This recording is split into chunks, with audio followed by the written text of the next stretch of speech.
بسم الله الرحمن الرحيم والوالدات يرضعن أولادهن حولين كاملين لمن أراد أن يتم الرضاعة প্রিয় শ্রোতা, উপস্থাপিত হচ্ছে তাফসিরে জালালাইন থেকে সূরা বাকারা আয়াত 233 থেকে 235 পর্যন্ত।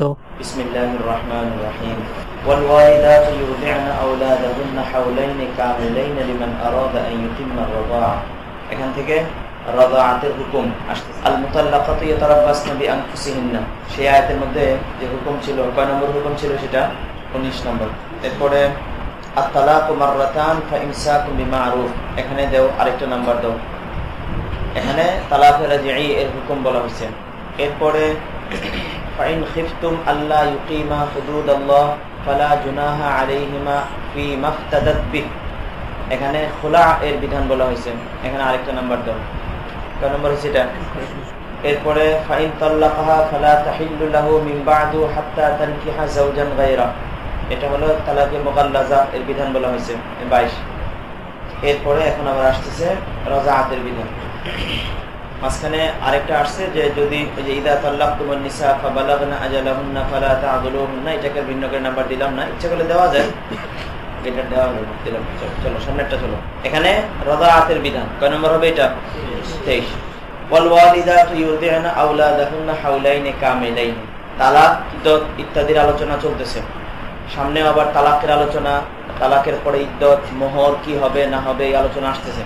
মাঝখানে রাদাআতের হুকুমটা আনলেন। মুনাসাবাত হলো এটা যে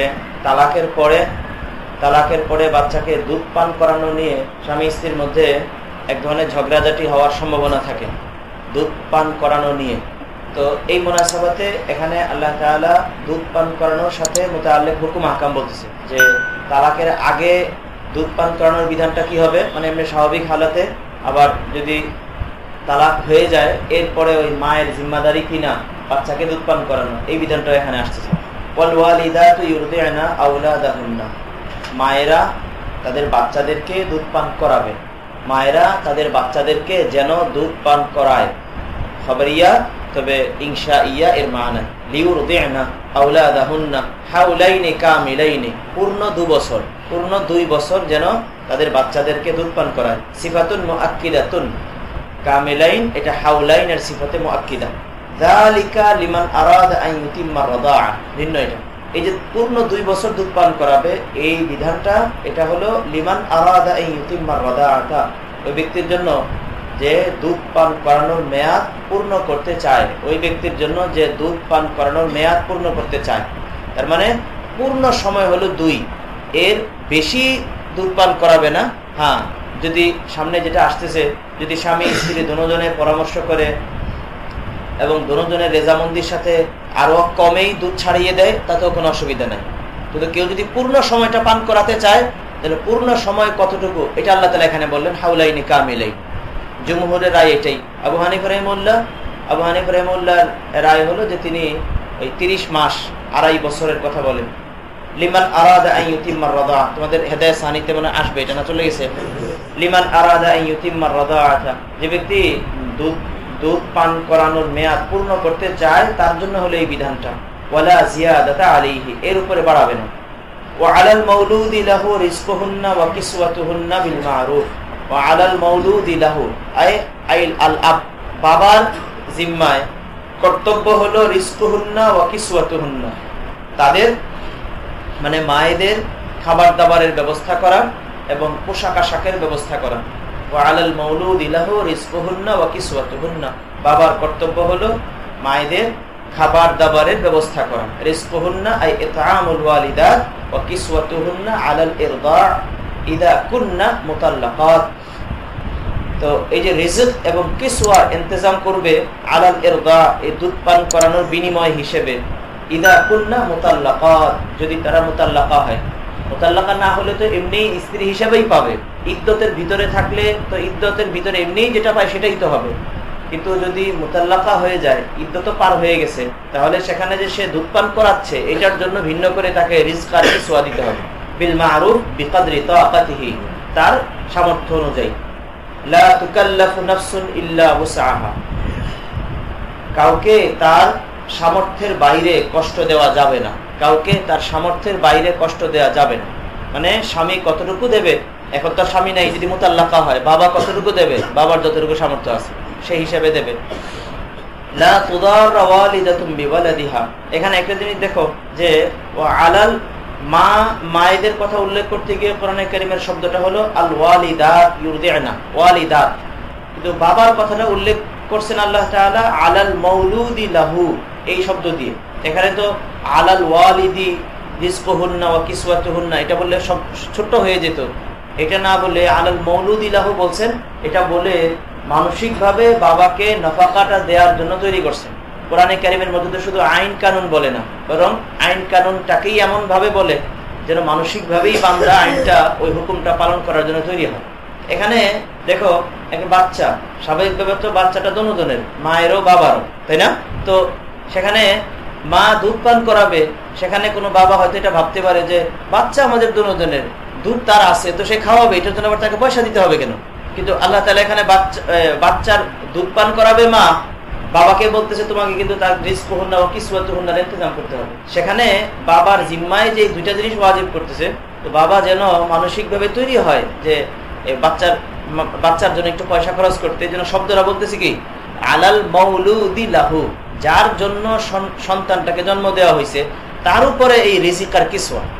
মাউলুদি লাহু মানে সন্তান যদিও দুজনের, কিন্তু সন্তানের নিসবত হয় বাবার দিকে।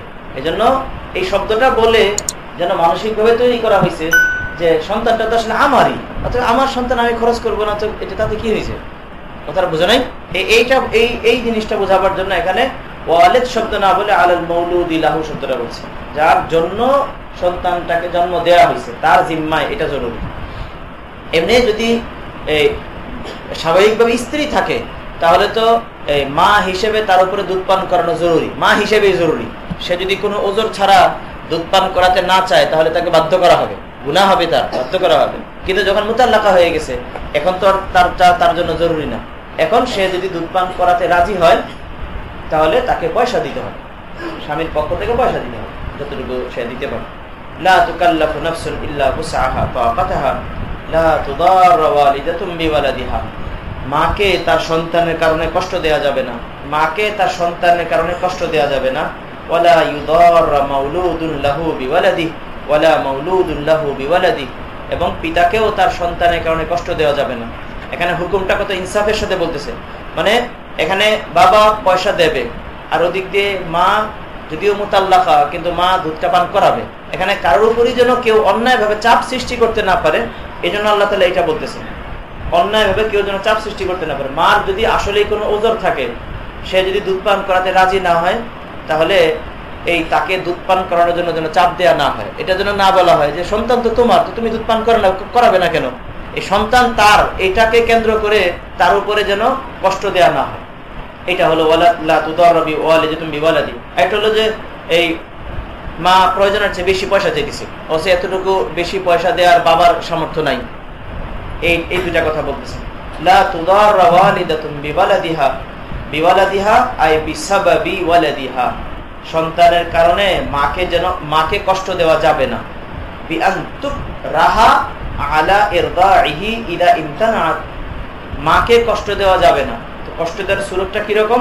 যেমন মাকে দুধ পান করানোর জন্য বাধ্য করা হলো, ইদা ইমতানাত, যখন সে কোনো বাস্তবিক তার কোনো ওজর আছে এই কারণে সে মানা করতেছে, সে চাইতেছে না দুধ পান করাতে, তারপরে তাকে বাধ্য করা হলো, এইটা যেন না করা হয়।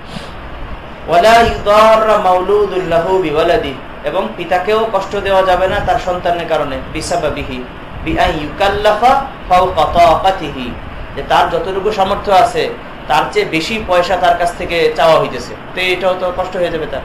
ইজাফাতুল ওয়ালাদি ইলা কুল্লি মিনহুমা, দেখো এখানে ওয়ালাদের নিসবত এখানে দুজনের দিকে করা হয়েছে। লা তুদাররা ওয়ালিদাতুম বিওয়ালাদিহা ওয়ালা মাউলুদুন লাহু বিওয়ালাদিহি, ওয়ালাদের নিসবত দুনো দিকে করে দুজনের মনের মধ্যে যেন একটু বাচ্চার প্রতি দয়া আসে, দুজনে একটু ছাড় দেয়, এই জন্য নিসবত দুজনের দিকে করা হয়েছে।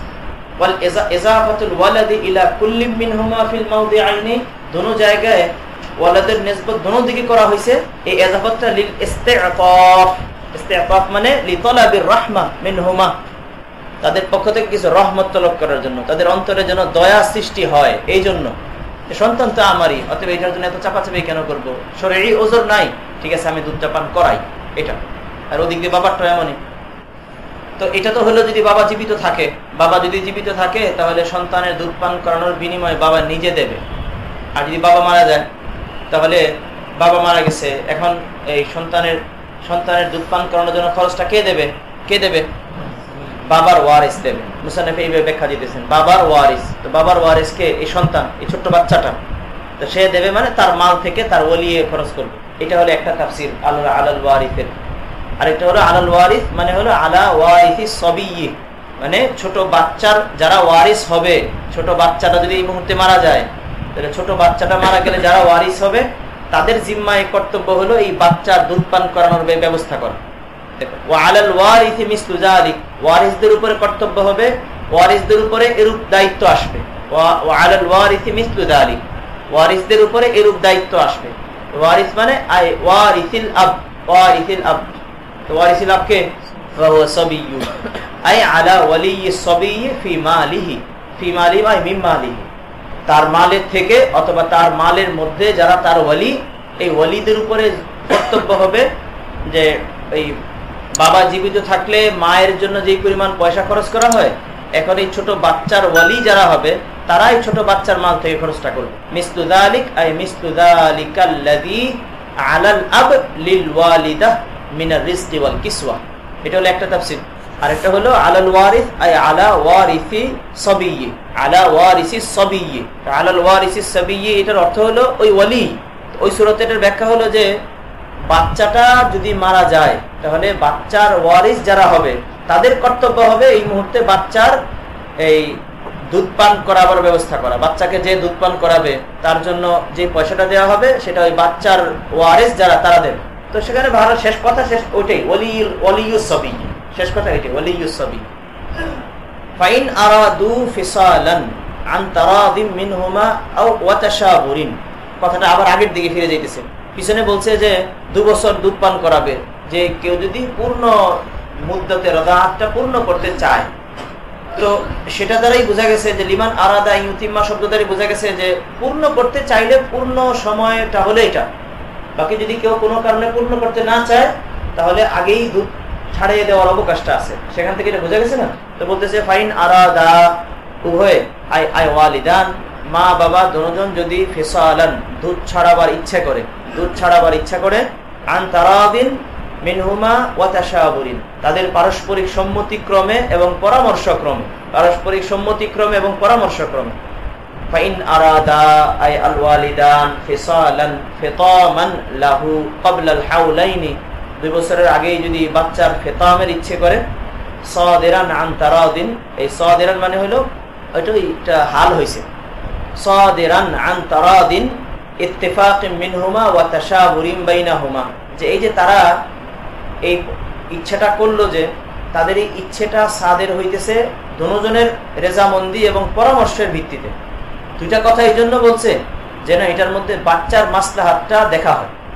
লি তাজহারা মাসলাহাতুস সাবিয়্যি ফিল ফিতাম, যেন ফিতামের ব্যাপারে বাচ্চার মাসলাহাতটা দেখা হয়। মানে বাস্তবেই হতে পারে মা অসুস্থ হয়ে গেছে, তো মা অসুস্থ হয়ে যাওয়ার কারণে এখন কোনোভাবেই বাচ্চাকে দুধ পান করাতে পারবে না, তাহলে সেখানে দুজনই পরামর্শ করে দুজনের রেজামন্দির সাথে 2 বছরের আগেই দুধটা ছাড়াই নিল, অসুবিধা নাই কোনো। ফালা জুনাহা আলাইহিমা ফি যালিক, সাদিরানটা ফিসালের সিফাত হবে। এটা তো হলো যদি মা দুধ পান করায়, আর যদি বাবারা চায় যে মায়েদেরকে দিয়ে দুধ পান করাবে না অন্যদেরকে দিয়ে দুধ পান করাবে তাহলে অবকাশ আছে।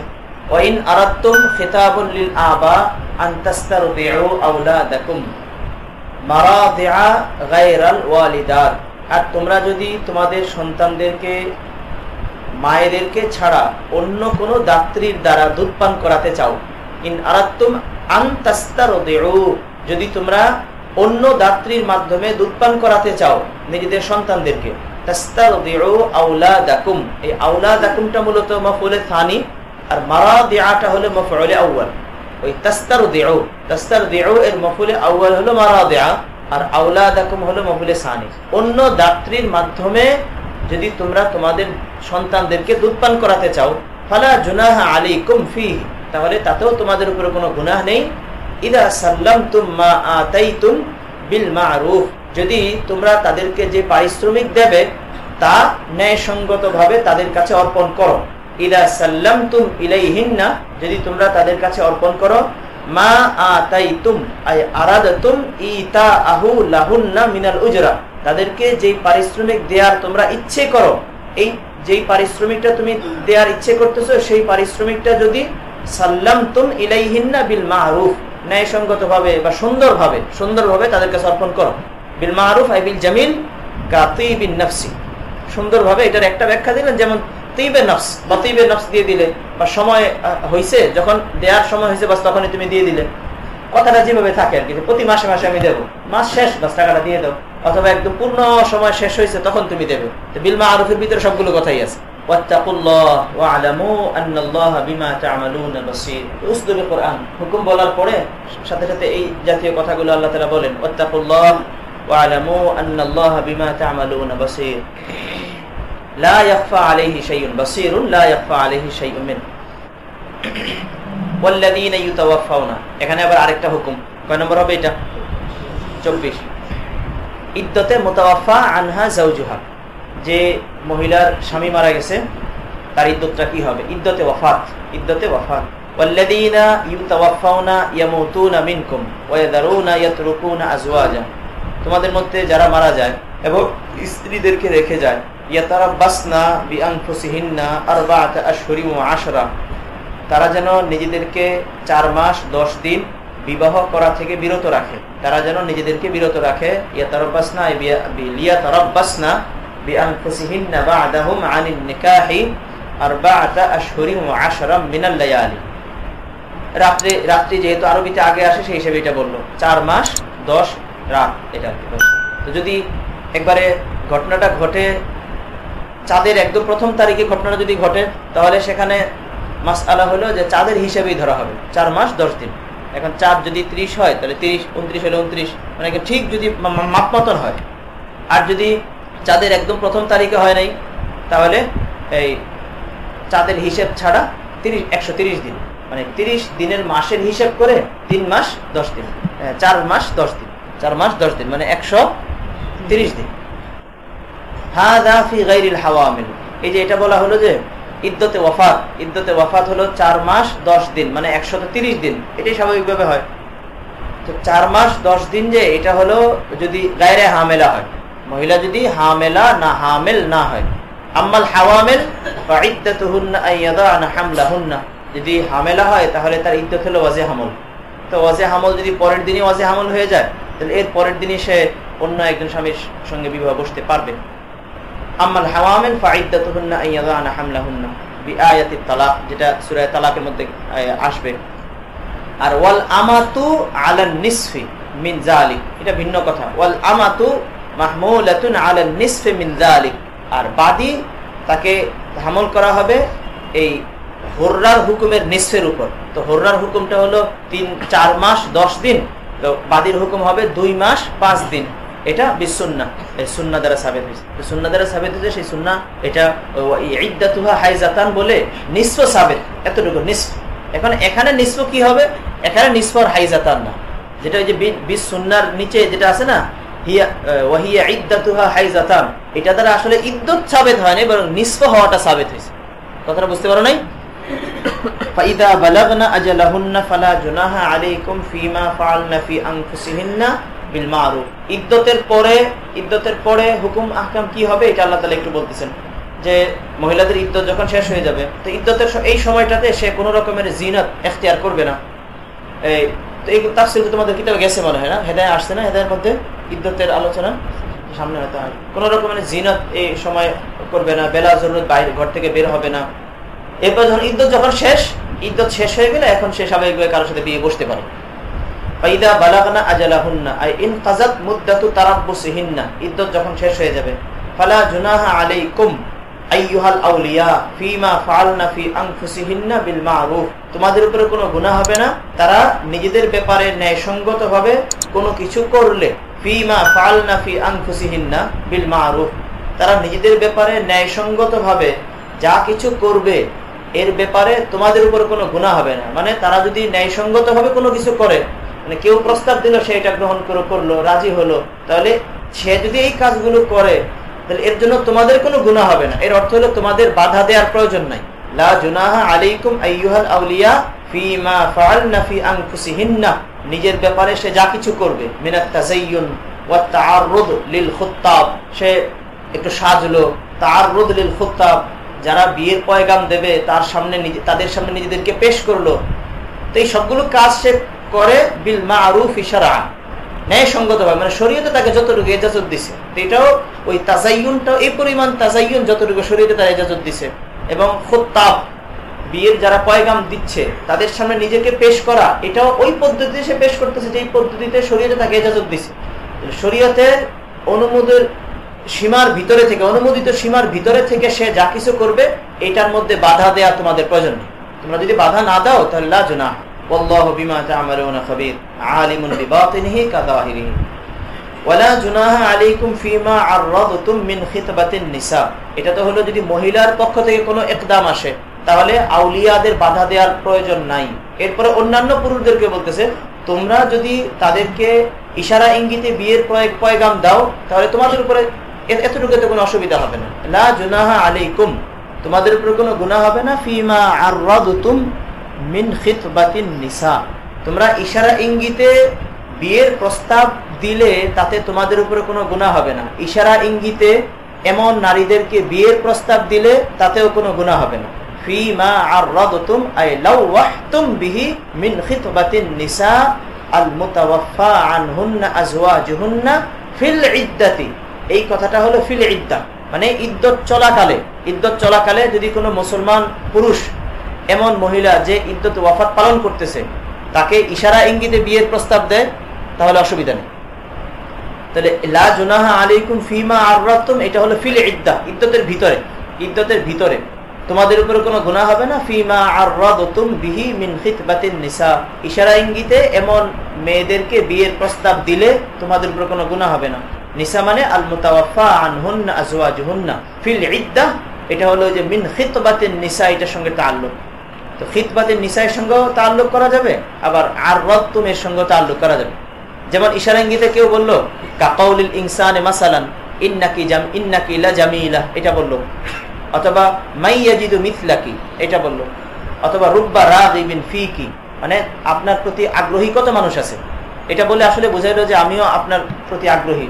ইশারা দিয়ে বোঝালো, সেও বুঝলো যে আমাকে বিয়ে করবে। এটা এরকম জায়গায় হইতে পারে, আমিও ভালো পাত্রী খুঁজতেছি, যে কোনো একটা দিয়ে কথা বললো।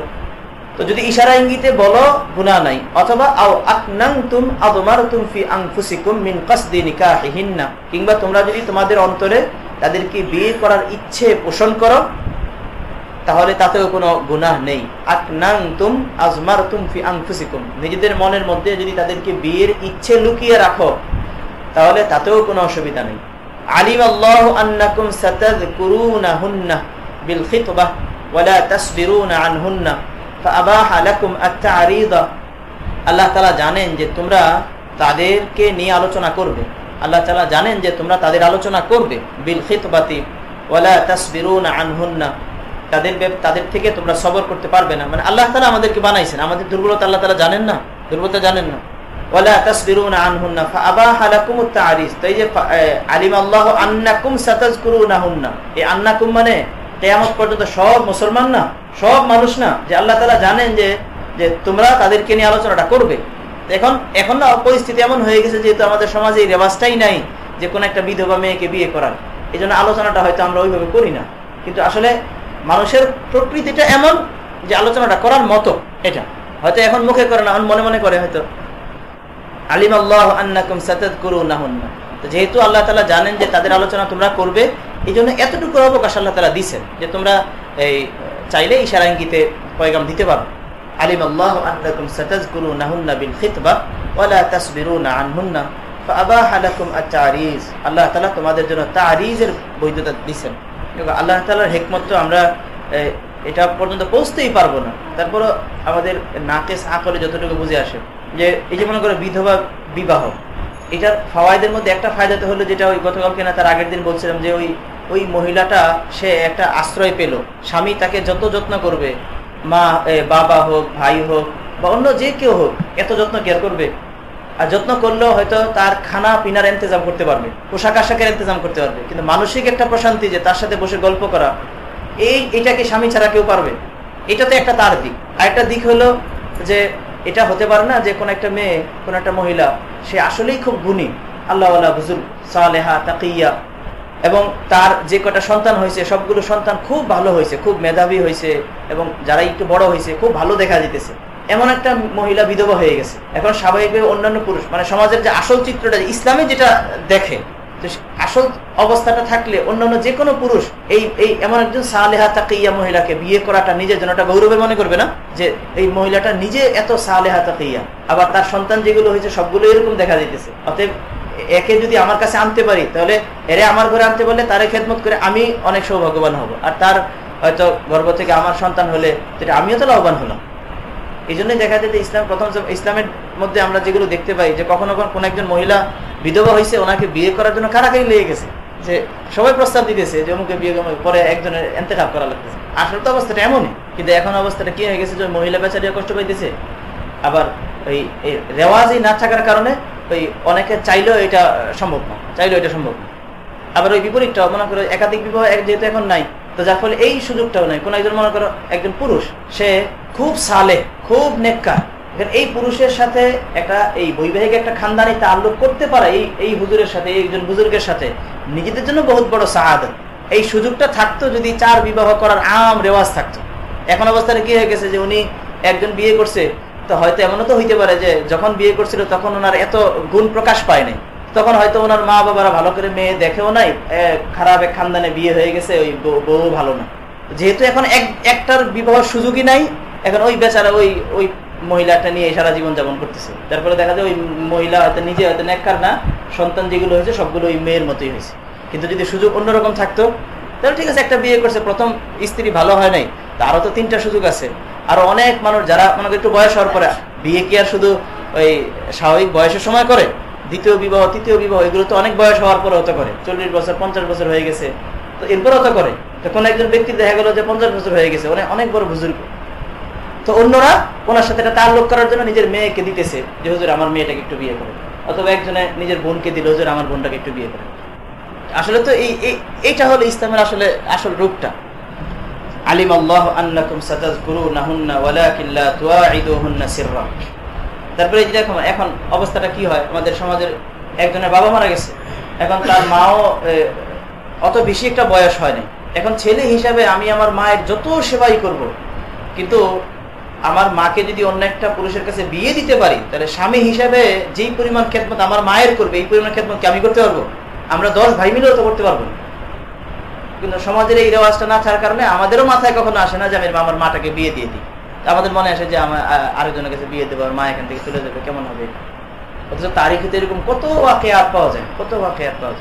তারপরে আবার ওই যে বাবার ব্যাপারটাও, মা মারা গেছে তো চিন্তা করে যে আরেকটা মেয়ে যদি বাবা বিয়ে করে, তাহলে তো ওই আবার ওনার ঘর থেকে সন্তান হবে, তো আমাদের সম্পদের মধ্যে ভাগ বসাবে, আর কত রকমের খারাপ চিন্তা ভাবনা আমাদের মধ্যে এসে যায়। কিন্তু এই যে বাবা, আমরা যত সেবাই করব, হয়তো তোমরা বিয়ে করে হয়তো তোমাদের স্ত্রীরা তাদের বাবার খেদমত করবে, বোনেরা খেদমত করবে, যত খেদমতই করুক, বাবার খেদমত বাবার স্ত্রী যেইভাবে করতে পারবে এইভাবে কি অন্যরা করতে পারবে? আর এমনি তুমি বাবার যত সেবাই করো, যা ইচ্ছা খেতে চাই আইনা দাও, যা ইচ্ছা পড়াও, কিন্তু স্ত্রী যেভাবে খেদমতটা করবে এই খেদমতটা কখনোই করতে পারবে না। তখন সময় বাবাদের ইচ্ছে করে, কিন্তু বলতেই পারে না। বয়স হয়ে গেলে কি মানুষের মনের ইয়াটাকে ছুটে যায় নাকি? প্রথম বিবাহ করাটা ওটার প্রতি যেমন পুরুষদের একটা আগ্রহ থাকে, স্বাভাবিকভাবে দ্বিতীয় বিবাহ করাটা ওইরকমই আগ্রহ থাকে। এই টাকা জানাতে হলো ঠিক এমন, যেমন ধরো মনে করো তোমাদের এই বয়সে যদি কোনো বিশেষ একটা খাবার খেতে ইচ্ছে করে, তো এরপর যখন তোমার বয়স হয়ে যাবে তখন স্বাভাবিক ওই খাবারটা খেতে মন চাইতে পারে না, কেউ চাইতে পারে না। কারণ মনে করো যে ওই হাড্ডিওয়ালা গোস্ত খাইতে তার খুব ভালো লাগে। এখন যতদিন দাঁত থাকে ততদিন যেমন তার এই মনের এই চাহিদাটা থাকবে, যখন দাঁত পড়ে যাবে তখন খাইতে পারবে না, কিন্তু মনের চাহিদাটা থাকতেই পারে। মনের চাহিদা থাকতে পারে না, হয়তো দাঁত নাই এই জন্য খাইতে পারে না আর কি, বাকি মনের চাহিদাটা তো থাকতে পারে। এই জন্য যে রগবত, যেটা রগবতটা পুরোই থাকে। এই জন্য তো ওই যে পর্দার ব্যাপারে আছে না, যে কোনো বুড়ো পুরুষ তার সামনেও কোনো নওজোয়ান মেয়েকে না নেওয়া চাই, কারণ তার দাঁত নাই কিন্তু মনের অবস্থাটা তো ঠিকই আছে। মানে এই যে শাহওয়া, এটা শাহওয়াতের সাথে নজর হারাম। শাহওয়া মূলত কোন জিনিসটার নাম? কোন একটা মনে করো যার যেই জিনিস খাইতে ইচ্ছে করে, এমন একটা জিনিস দেখলে স্বাভাবিকভাবে খেতে ইচ্ছে করে, তোমার একটা মালিকানা থাকলেও ইচ্ছে করে, না থাকলেও ইচ্ছে করে।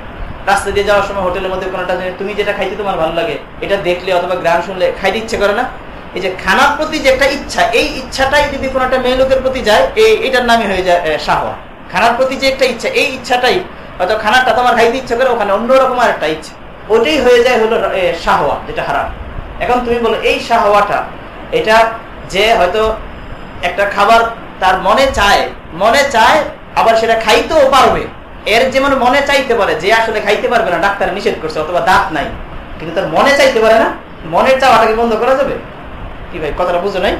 মানে মনের যে চাহিদাটা, এটা তো আর কখনো দূর হয় না। তার মনের চাহিদা, এটা আমি যদি খাইতে পারি তাহলেও চাহিদা আসতে পারে, না খাইতে পারলেও চাহিদা আসতে পারে, ডাক্তার নিষেধ করছে অথবা দাঁত নাই। ঠিক এই মনের চাহিদাটা বুড়ো হইলেও তো থাকবে, অনেক সময় বুড়ো হইলে আরো বেশি হয়, কারণ অনেক কিছুর অভিজ্ঞতা আছে তার। মানে এই জিনিসটা বুঝছো। আর এখানে আরেকটা হলো যে আসলে আমাদের সমাজে মানে গুনাহ করাটা একদম স্বাভাবিক হয়ে গেছে, কিন্তু গুনাহ থেকে বেঁচে থাকাটা এটা কঠিন হয়ে গেছে। প্রথমবার একটা ছেলে বিয়ে করবে, এটা কোনো শরমের না। দ্বিতীয়বার বিয়ে করবে, এটা শরমের কেন হবে? প্রথমবার তুমি বিয়ে করো, বয়স হয়ে গেছে, এখন তোমাকে বিয়ে করানো হবে, এটা কোনো শরমের কিছুই না। কিন্তু বিয়ে করছে, স্ত্রী মারা গেছে অথবা কোনো কারণে অসুবিধা হয়েছে, এখন দ্বিতীয়বার এটা একটা শরমের জিনিস হয়ে গেছে। একটা মেয়েকে প্রথমবার বিয়ে দেওয়া হবে, এটা কোনো শরমের না। মেয়ের স্বামী মারা গেছে, ছেলে পেলেও কিচ্ছু আছে, এখন মেয়েটা যদি বিয়ের কথা বলে তাহলে সমাজের মধ্যে খারাপ দেখা হয়, দেখছো কত খারাপ, এই ফলাফান ডিরাইকে আরেকটা ছেলের কাছে বিয়ে বসতেছে। বিয়েটা যেই কারণে, সেই কারণটা প্রথমবার যেমন ছিল, দ্বিতীয়বার তো তেমনই আছে। দ্বিতীয়বার তেমন আছে না, বরং দ্বিতীয়বার এটার জরুরত আরো বেশি হয়ে যায়। কারণ যেই জিনিসটা এখনো গ্রহণ করে অভ্যস্ত হয়নি, সে ওটার প্রতি তার অনেক রগবত হলো, এটা শুইনা রগবত। আর একজনে একটা জিনিস খেয়ে রগবত হয়েছে, এরপরে দ্বিতীয়বার এটা খাওয়ার প্রতি অনেক বেশি সে মারদুর হয়। যে সিগারেট এখনো খায় নাই, বা শোনে যাওয়া সিগারেট খেলে অনেক ভালো লাগে, আমাদের ব্যাপারটা বলতে, অন্যদেরটা বলতেছে, কিন্তু তারপরে সিগারেটের প্রতি তার ততটা রাগবত হবে না। কিন্তু একবার যখন খেয়েও অভ্যস্ত হয়ে গেছে, এখন সে সহজে ছাড়তে হবে। এই ব্যাপারটা হলো এটা।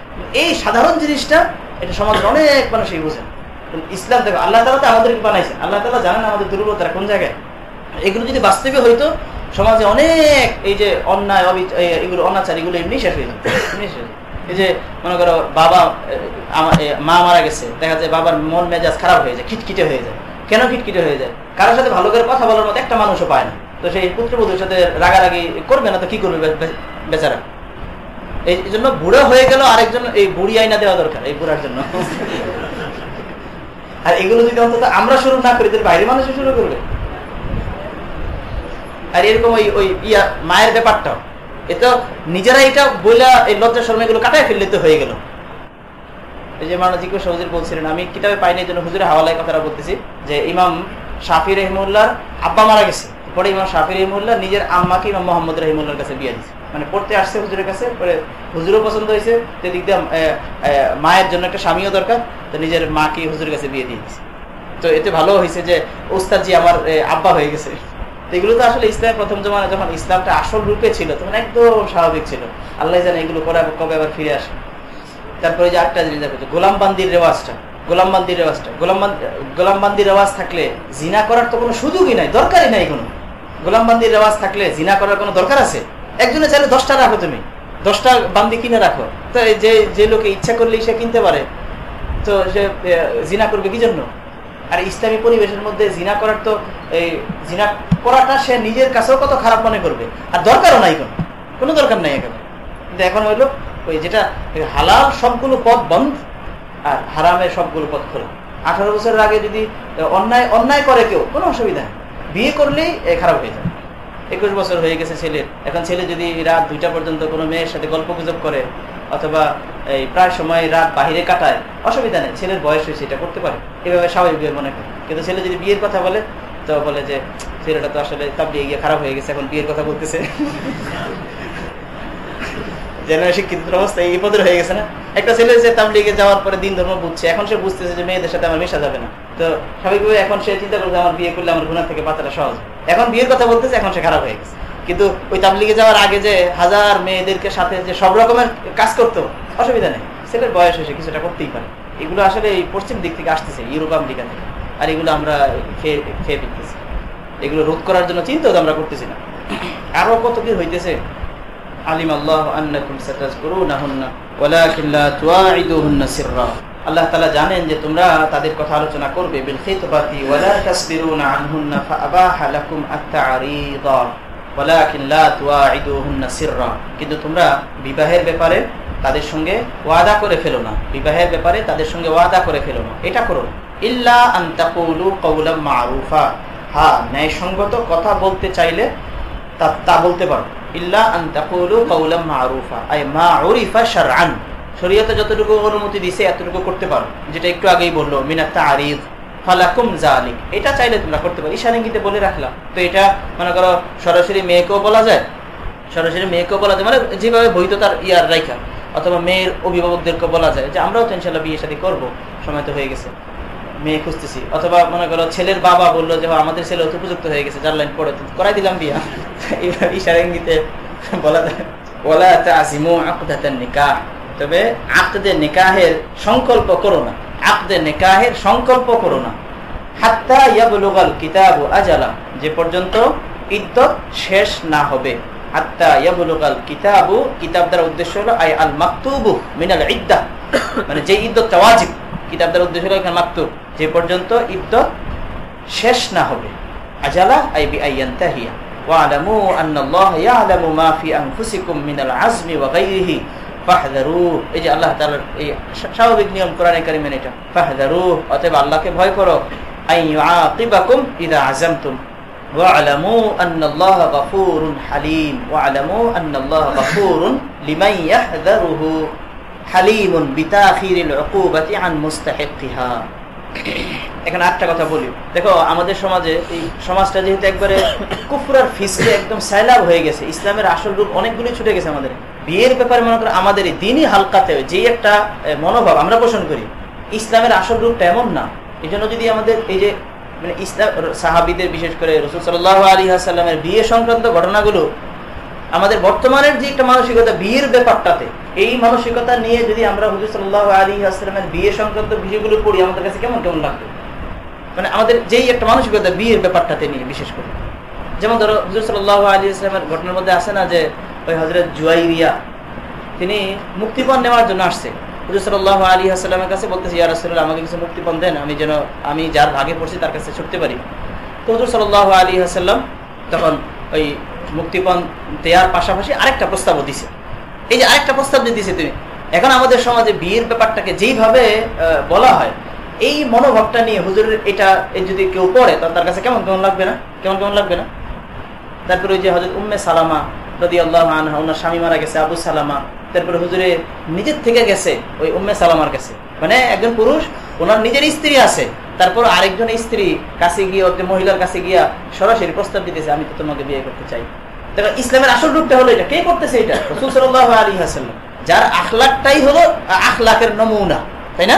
কিন্তু এই কাজটা যদি এখন আমাদের মনে করো আমাদের কোন একজন মাদ্রাসার মুহতামিম সাহেব করে, কোন একজন মাদ্রাসার মুফতি সাহেব করে, বা কোনো পীর সাহেব করে, তাহলে এই ঘটনাটা কোনো মুরিদরা শুনলে স্বাভাবিকভাবে মনের মধ্যে একটু কেমন তাজাবুজ বাইসা যাবে না, যে কেমন পীর সাহেব, ওনার বউ আছে, তারপর মুরিদ মারা গেছে, ইদ্যত পালন করার পরে মুরিদের বাড়িতে গিয়ে হাজির বিয়ে করার জন্য, অবস্থাটা এই পর্যায়ে হয়ে গেছে না।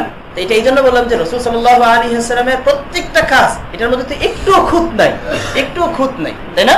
তার মানে হুজুরে যেটা করছে এই কাজটা একদম এইভাবে অনুসরণীয়, এইভাবে অনুসরণীয়, মানে এই কাজটা কেউ যদি করতে পারে, করতে পারে। তারপর আরেকটা জিনিস দেখো, সাহাবীদের মধ্যে একজন লোক, উনি এই শ্বশুরের নাতিকে বিয়ে করছে, শ্বশুরের নাতিকে বিয়ে করছে। তার মানে মানে একদিক দিয়ে একটা ভুল বললাম, শ্বশুরের নাতি কেন, মানে মেয়ের জামাইয়ের নাতিকে বিয়ে করছে, জামাইয়ের নাতিকে বিয়ে করছে। এই ক্ষেত্রে কি হবে? মানে একটা লোক মনে একটা লোক আমার শ্বশুরও আবার আমার নাতিন জামাই, যিনি আমার শ্বশুর তিনি আমার নাতিন জামাই। এই জামানায় কল্পনা করতে পারি আমরা, আমার শ্বশুরে আমার নাতিন রে বিয়ে করছে। কে এটা কদিন? ওমর রাদিয়াল্লাহু আনহু। ওমর রাদিয়াল্লাহু আনহু একদিক দিয়ে হুজুর সাল্লাল্লাহু আলাইহি ওয়াসাল্লামের শ্বশুর না, হুজুরের শ্বশুর না, আর একদিক দিয়ে হুজুরের নাতিন জামাই। কেমনে? ফাতেমা রাদিয়াল্লাহু আনহার একটা মেয়েকে বিয়ে করছে ওমর রাদিয়াল্লাহু আনহু। ওমর রাদিয়াল্লাহু আনহু খেলাফতকালে যখন ওনার বয়স বেশ হয়ে গেছে, তখন আলী রাদিয়াল্লাহু আনহুর কাছে প্রস্তাব দিয়েছে যে আমি চাইতেছি যে হুজুরের খানদানের সাথে একটা তাল্লুক করতে। একটা তাল্লুক তো আমার আছে যে আমার মেয়েকে হুজুরের কাছে দিছি, আমি যেতেছি তাল্লুকটা একটু গভীর করছি। আলী রাদিয়াল্লাহু আনহু খুব খুশির সাথে গ্রহণ করছে, আমিরুল মুমিনিন আমার মেয়েকে নেবে।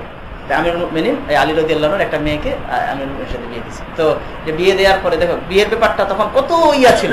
এই বিয়েটা হওয়ার পর ওমর রাদিয়াল্লাহু আনহু খুশির সাথে সাহাবীদেরকে বলতেছে যে আহলে বাইতের সাথে আমার নতুন আজকে একটা তাল্লুক হয়েছে। সব সাহাবীরা ওনাকে মারহাবা মারহাবা দিতেছে, মোবারকবাদ দিতেছে, হানি আল্লাহ কি আমিরুল মুমিনিন, হানি আল্লাহ কি আমিরুল মুমিনিন। দেখো ব্যাপারটা কি ছিল একেবারে। এই ঘটনাটা যদি আমাদের এখন ঘটে, সাথে সাথে পীর সাহেব খেলাফত কেটে দেবে আর মুরিদের সবাই এরা দুধ কেটে দেবে, যে পীরের মুরিদি হওয়া দরকার নেই। অথচ এগুলো ইসলামের এটা আসল রূপটা যেটা সাহাবীদের ওখানে ছিল। এগুলোর উপরে একটা ইয়ে হলো যে আমরা পারি না, কিন্তু আমাদের মনোভাবটাও কেমন যেন অন্যরকম হয়ে গেছে।